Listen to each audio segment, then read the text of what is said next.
Police face off with military as they arrest South Korean President Yoon Suk Yeol. On the morning of January 3rd, investigators from the Corruption Investigation Office, CIO, entered the residence of President Yoon Suk Yeol to execute an arrest warrant following his impeachment. The event marked an unprecedented situation in South Korean history, with investigators facing off against a military unit inside the presidential residence. According to AFP reporters, the investigators overcame heavy security barriers to enter the residence. The CIO later announced that the arrest warrant had officially begun. The execution of the arrest warrant for President Yoon Suk Yeol has begun. However, the Palace Security Agency, which had previously blocked attempts to search Mr. Yoon's office, continued to pose a major challenge to the investigators. Lawyers representing Mr. Yoon have vehemently opposed the arrest warrant, calling it illegal and invalid. This has led to a standoff between presidential security forces and CIO investigators that has become the center of a legal and political crisis in South Korea.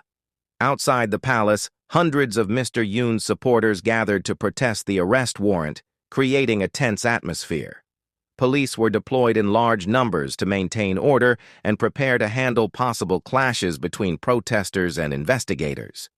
The arrest warrant for President Yoon was approved by the court on December 31, 2024, after an investigation into allegations of corruption and abuse of power.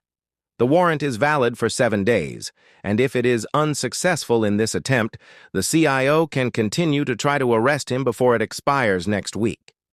Meanwhile, the defense minister, police chief, and several senior military commanders in Yoon's administration have been arrested earlier for alleged involvement in the imposition of martial law, adding to the pressure on the current situation. Legal experts say that if Yoon is arrested, the CIO will have 48 hours to conduct an investigation and request a formal arrest warrant or release him. This means that the outcome of the case will largely depend on the response of the Presidential Security Agency as well as future legal developments. In Gwacheon, the media is waiting for Yoon to appear at the CIO headquarters for an investigation. However, the possibility of successfully enforcing the arrest warrant remains unclear. If investigators fail, the warrant can be reinforced at a later date before it expires. The incident has drawn widespread public and international attention, raising questions about Yoon's political future and the impact of the crisis on South Korean democracy. With tensions rising, all eyes are on how the CIO, security forces, and other stakeholders will handle the dramatic situation.